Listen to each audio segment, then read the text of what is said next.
something to think about. Shalom and greetings. We welcome you to this week's Sabbath message. And this week's Sabbath message is entitled, The Blessings of Yahweh Elohiym, Part 2. Now, before we dive into Part 2 of the Blessings of Yahweh Elohiym, let us do a quick recap of what we covered in Part 1. Last Sabbath, we spotlighted the phrase, I'm blessed, is a common phrase and is most commonly heard being used by individuals that call themselves Christians. We shared everyone that Yahweh Elohiym allows to arise each and every morning is blessed, whether they know it or not. We grew and moved from just knowing to understanding the spiritual/character blessings, or Yahweh Elohiym blessing you with the attribute of character that is in harmony with his character. This character is what distinguishes you, and only Yahweh Elohiym can bless anyone with the spiritual/character blessing. In addition, Yahweh Elohiym's spiritual/character blessings are reserved for Yahweh Elohiym's ecclesia, the called out ones. The reason being is because they are to be holy and without blame. Next, growing and moving from just knowing to understanding emotional/peace blessings. That a blessing of emotional/peace is always associated with safety that's guaranteed by Yahweh Elohiym. And only Yahweh Elohiym can assure any of us of safety. Lastly, we grew and moved from just knowing to understanding mental/wisdom blessings.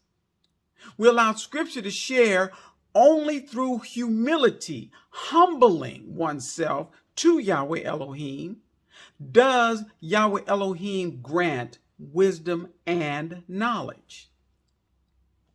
And once again, reiterated that only Yahweh Elohiym, no one else, can provide anyone with wisdom and understanding.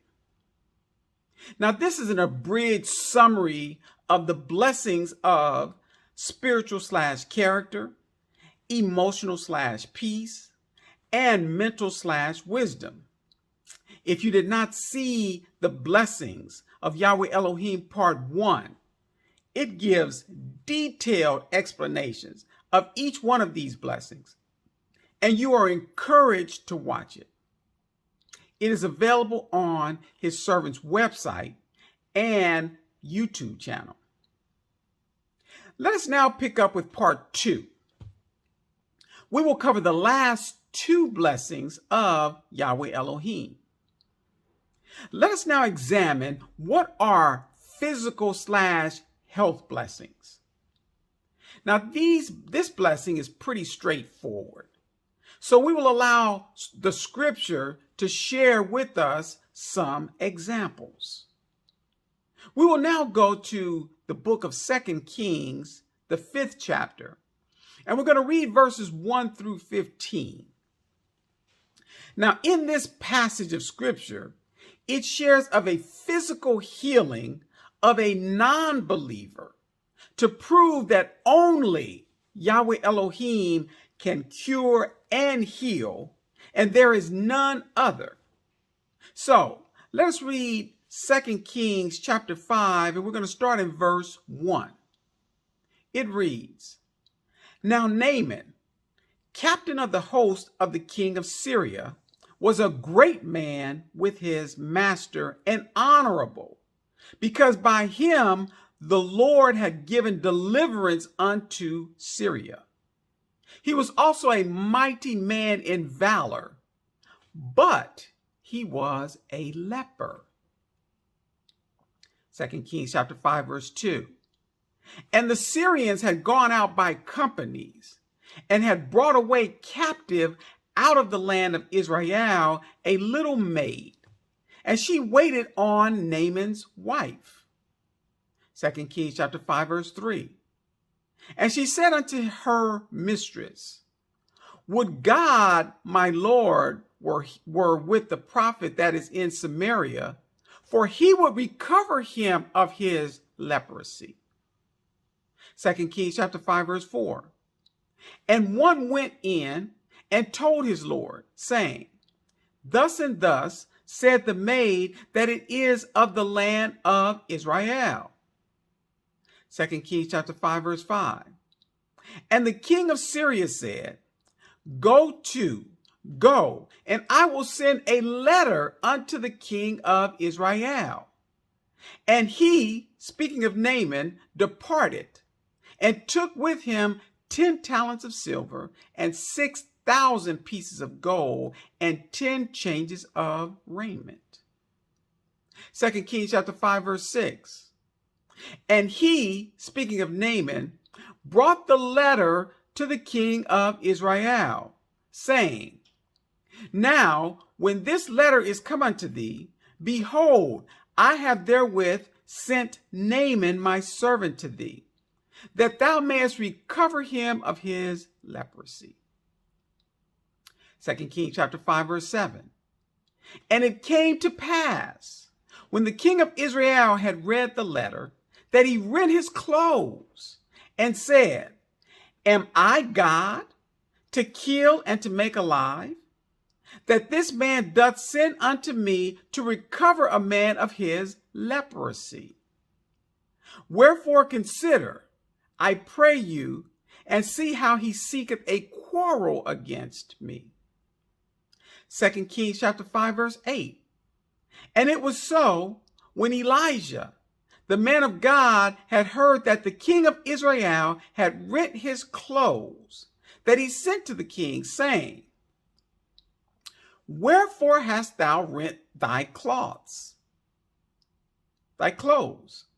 Let him come now to me, and he shall know that there is a prophet in Israel. 2 Kings chapter 5, verse 9. So Naaman came with his horses and with his chariot, and stood at the door of the house of Elisha. 2 Kings chapter 5, verse 10. And Elijah sent a messenger unto him, saying, go and wash in Jordan 7 times. Get this. And thy flesh shall come again to thee, and in addition to, thou shalt be clean. 2 Kings chapter 5, verse 11. But Naaman was wroth and went away and said, behold, I thought he will surely come out to me and stand and call on the name of the Lord Yahweh, his God Elohiym, and strike his hand over the place and recover the leper. 2 Kings chapter 5, verse 12. Are not Abana and Pharpar, rivers of Damascus, better than all the waters of Israel? May I not wash in them and be clean? So he turned and went away in a rage. Get this now. 2 Kings chapter 5, verse 13. And his servants, Naaman's servants, came near and spake unto him and said, my father, if the prophet had bid thee to do some great thing, wouldst thou not have done it? How much rather then, when he saith to thee, wash and be clean? 2 Kings chapter 5, verse 14. Then went he, Naaman, down and dipped himself 7 times in Jordan, according to the saying of the man of God of Elohiym. And his flesh, get this, and his flesh came again like unto the flesh of a child, And in addition to, he was clean. 2 Kings chapter 5, verse 15. And he returned to the man of God, Naaman, he and all his company, and came and stood before him. And he said, behold, now I know that there is no God, Elohiym, in all the earth, but in Israel. Now, therefore, I pray thee, take a blessing of thy servant. Now, let us pause momentarily that we understand the leprosy of Naaman, because he was healed of his leprosy. So this is, again, dealing with the healing, the health. But scripture speaks of Naaman's flesh in 2 Kings chapter 5, verse 10, and 2 Kings chapter 5, verse 14. That it shall come again in 2 Kings chapter 5, verse 10. And it came again in 2 Kings chapter 5, verse 14, respectively.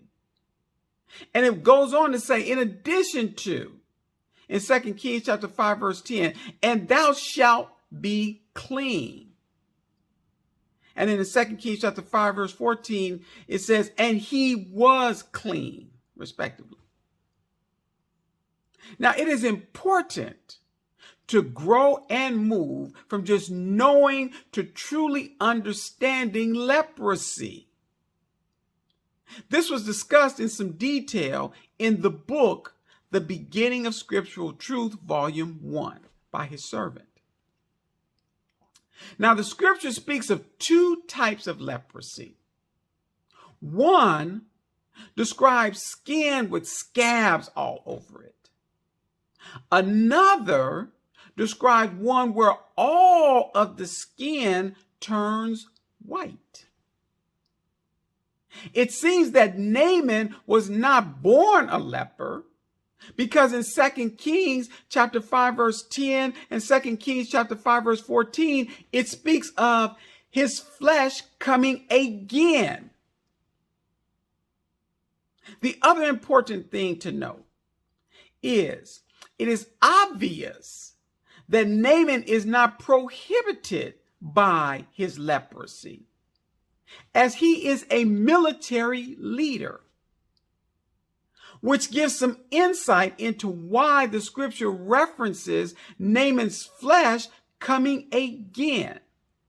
Naaman's leprosy was just that all of his skin turned white. Growing and moving from just knowing to understanding the word clean used in 2 Kings chapter 5 verses 10 and 2 Kings chapter 5 verse 14 gives us even more insight. The Jensenius Hebrew County Lexicon's definition for clean is to be or become clean or pure. Get this, in a physical sense, as opposed to the filth of leprosy, which is physical, and actually references 2 Kings chapter 5 verses 12 and 14. So understanding the word clean allows us to understand that any form of leprosy, whether with scabs covering the skin or all the skin turning white, was considered and viewed as filthy. This is important to note, that there is no evidence of Naaman having any physical ailment or disabilities. In fact, remember, Naaman had to be persuaded by his servants to adhere to Elijah's instructions. If Naaman had ailments or disabilities, he probably would not need to be persuaded. Naaman was seeking to be clean, which is evident in 2 Kings chapter 5, verses 12 through 15. He didn't want to be considered filthy with the leprosy. Please understand that Yahweh Elohim does not view, nor is he a respecter of color of a person's skin. I'm going to say this again because I don't want this to be misconstrued. Yahweh Elohim does not view, nor is he a respecter of the color of a person's skin. But sadly, mankind is the one that is a respecter of people's skin color. Understand, Naaman was the one with the issue of his skin being white. It didn't say anybody else had an issue. It was Naaman's issue. It bothered him. This explanation is not to promote one's skin color over another. It is just for understanding. Now, Scripture will always validate Scripture. It is a harmonious document. So lastly, let us go to the Gospel of John. Again, dealing with health and healing, the blessing. So we're going to go to the Gospel of John, chapter 11, verses 38 through 45. Now, this passage of Scripture reveals Yahweh Elohim actually bringing back health to someone that had already been dead for 4 days. So let us read the Gospel of John, chapter 11, and we're going to start in verse 38. Yeshua, therefore, again, groaning in himself, cometh to the grave. It was a cave, and a stone laid upon it. The Gospel of John, chapter 11, verse 39. Yeshua said, Take ye away the stone. Martha, the sister of him that was dead, saith unto him, Lord Yahweh, by this time he stinketh, for he hath been dead 4 days. The Gospel of John, chapter 11, verse 40. Yeshua saith unto her, Said I not unto thee, that if thou wouldest believe, thou shouldest see the glory of God, the glory of Elohim. The Gospel of John, chapter 11, verse 41. Then they took away the stone from the place where the dead was laid. And Yeshua lifted up his eyes and said, Father, I thank thee that thou hast heard me.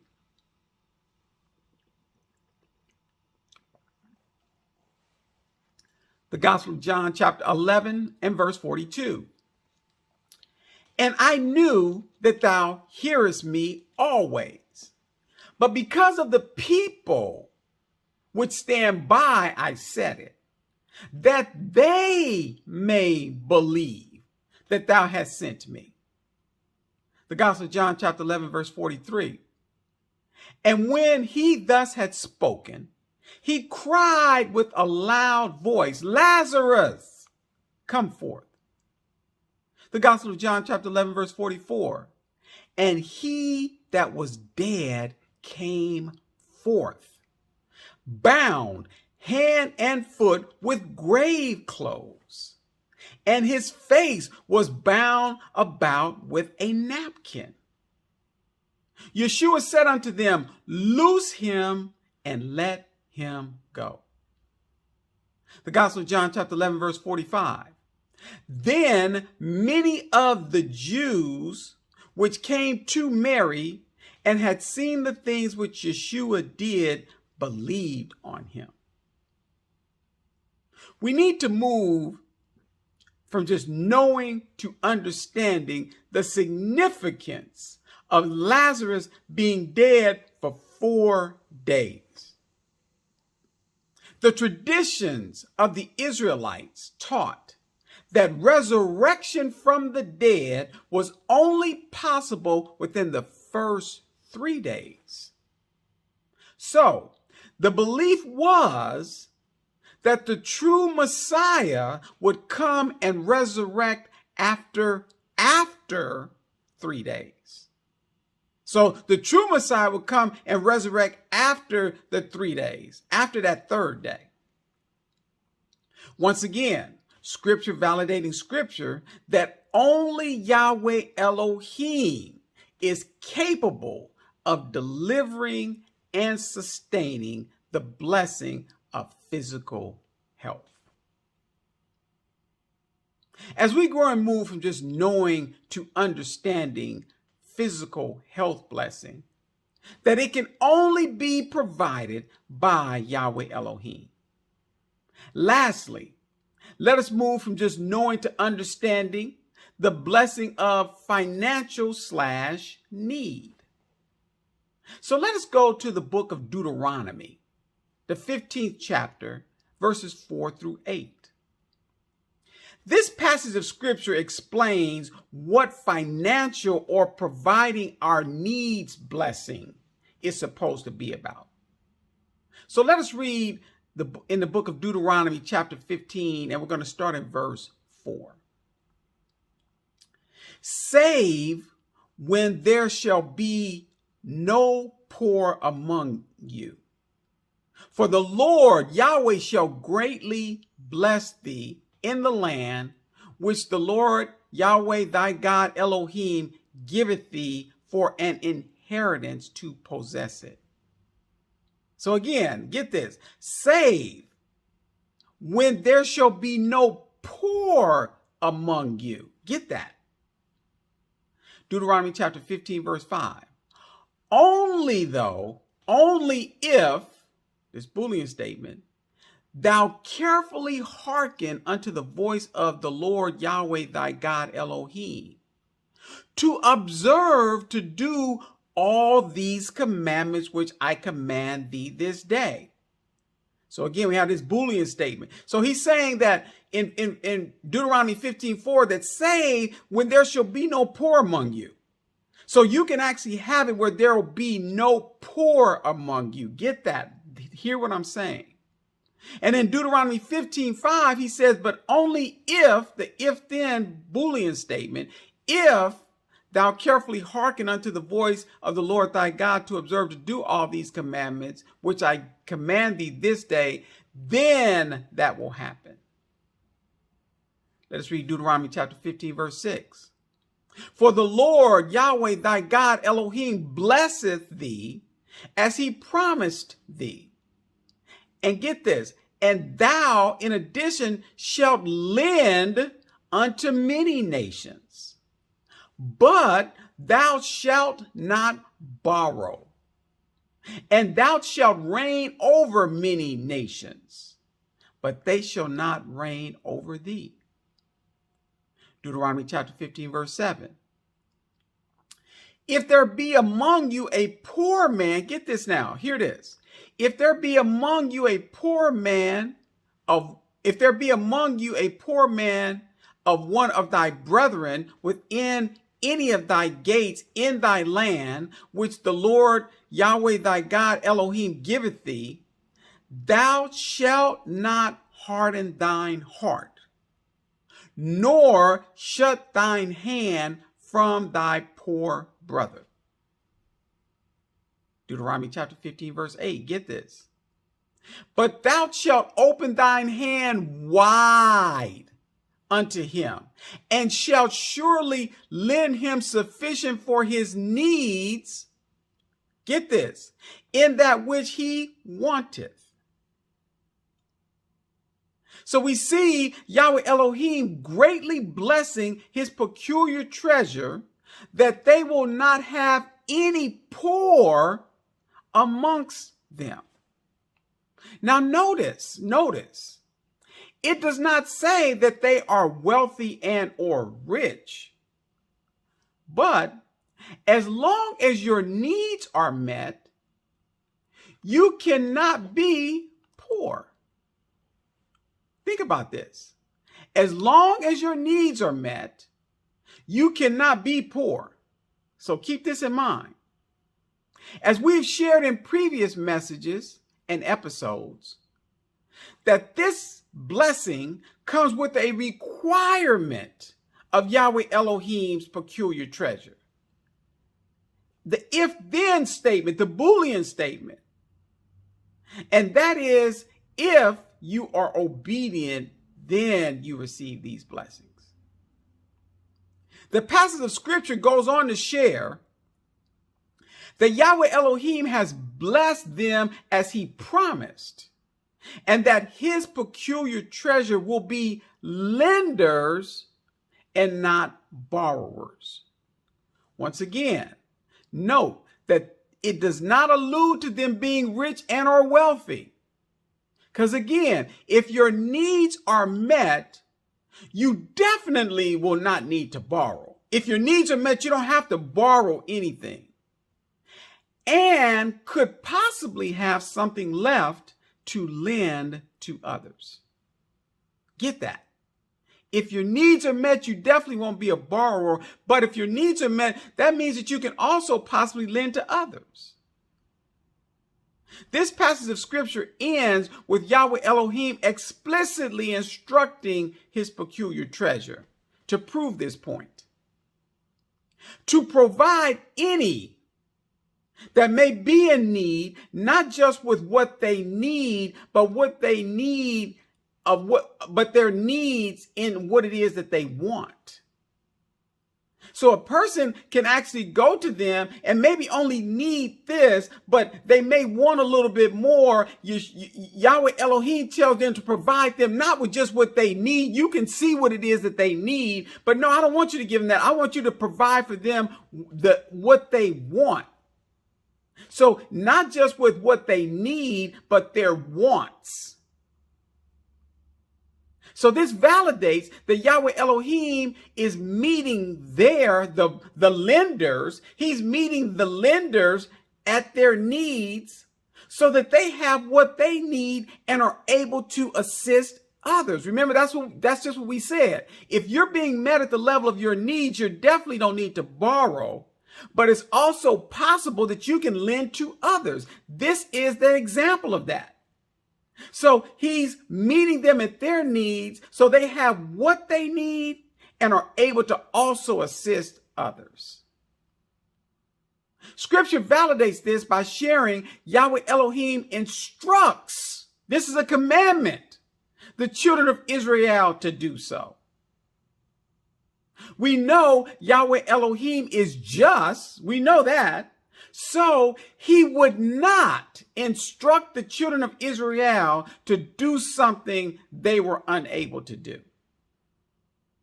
Again, validating that you don't have to be wealthy or rich, but if the Most High is meeting you at the level of your needs, you don't have to be a borrower and you can also be a lender. He wouldn't tell them to be lending to people if they would not be able to do so, because we know he's just. Now, unfortunately, the financial / need blessing that is being identified in this passage of scripture has been changed. It's been changed. The financial / need blessing has been changed to the wealth / prosperity blessing. Interestingly enough, Yahweh Elohim is not the only one that can provide prosperity and wealth. I'm going to say this again. Interestingly enough, Yahweh Elohim is not the only one that can provide prosperity / wealth. Let us allow the scripture to validate this. There are numerous examples, and we will examine just a few. We will start by going to the book of Genesis in the very beginning, chapter 14, and we're going to read verses 21 through 23. Genesis chapter 14, verse 21 reads, "And the king of Sodom said unto Abram, Give me the persons and take the goods to thyself." Genesis chapter 14, verse 22. "And Abram said to the king of Sodom, I have lifted up mine hand unto the Lord Yahweh, the most high God Elohim, the possessor of heaven and earth." Genesis chapter 14, verse 23. that I will not take from a thread even to a shoe latchet, and that I will not take anything that is thine, lest thou shouldest say, I have made Abram rich. So here we see that Abram shares that he could have been made richer by keeping the spoil of Sodom he received from the victory of the battle. He was entitled to it. To the victor goes the spoil. He was entitled to it, but he chose not to because he didn't want the king of Sodom to say that he had helped in making Abram rich. One example. Now remember, we called out earlier that Yahweh Elohim never alluded to blessing the children of Israel with wealth/prosperity. He never alluded to that. He said, I'm going to meet you at the level of your needs. We just examined that Yahweh Elohim met the children of Israel at their needs. So, how did Yahweh Elohim's blessing change from financial/need to wealth/prosperity? Let us allow scripture to chime in. So let us examine the Gospel of Luke, chapter 4, verses 5 and 6. This passage of scripture corroborates, actually, Genesis chapter 14, verses 21 through 23, but at the highest level. So let us read Luke, the Gospel of Luke, chapter 4 and verse 5. And the devil, taking him, speaking of Yeshua, up into an high mountain, showed unto him all the kingdoms of the world in a moment of time. The Gospel of Luke, chapter 4, verse 6. And the devil said unto him, all this power will I give thee. Understand who's who's speaking and who's he speaking to. This is Hasatan speaking to Yeshua. He says, and the devil said unto Yeshua, all this power will I give thee, and the glory of them, for that is delivered unto me, and to whomsoever I will, I give it. Get this. So he says, unto whomsoever I will, I give it. Here, scripture reveals Hasatan is speaking to Yeshua and telling Yeshua that he has the power and the authority to make Yeshua or whomsoever he wants wealthy or rich. And guess what? Yeshua doesn't refute it. Hasatan is the one responsible for twisting the blessing of financial/need and changing it into riches/wealth. As we stated earlier, Yahweh Elohim is not the only one that can bless someone with wealth/riches. The Old Testament/covenant shares that several of the men of Yahweh Elohim were wealthy and rich, such as Abram, Abraham, Job, and Solomon, just a few. But under the New and Better Testament/covenant scripture, it does not mention any of the men of Yahweh Elohim being rich and wealthy. The New and Better Testament/covenant scripture shares that the riches/wealth that Yahweh Elohim has stored up for those that serve him are in heaven. So let us go to the Gospel of Matthew, chapter 6, verses 19 through 21. In these scriptures, the Messiah instructs where the treasures are stored for those that believe in him. So let us read the Gospel of Matthew, chapter 6, verse 19. Lay not up for yourselves treasures upon earth, where moth and rust doth corrupt, and where thieves break through and steal. The Gospel of Matthew chapter 6, verse 20. But lay up for yourselves treasures in heaven, where neither moth nor rust doth corrupt, and where thieves do not break through nor steal. The Gospel of Matthew chapter 6, verse 21. For where your treasure is, there will your heart be also.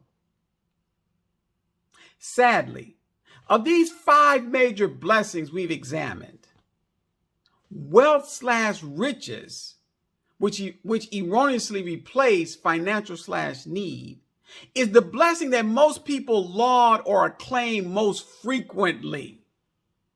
With what we now understand, a lot of people that are acclaiming and praising a blessing being from Yahweh Elohiym could actually have been blessed by Hasatan and or the worldwide secular propaganda campaign.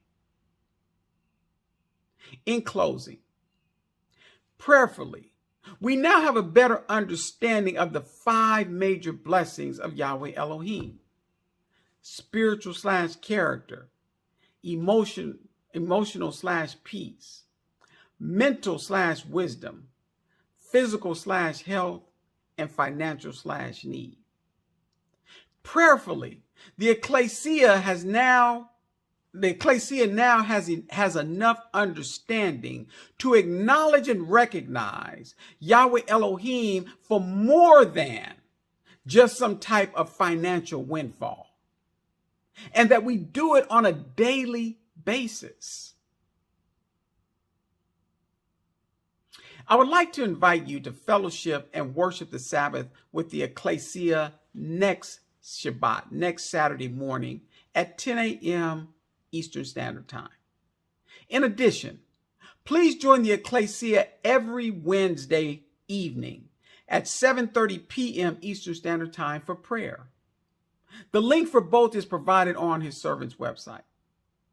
Something to think about. If you are seeking a blessing, be a blessing.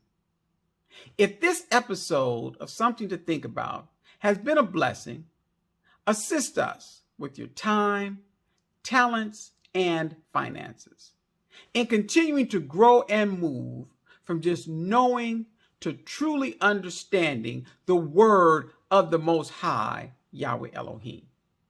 Peace and blessings.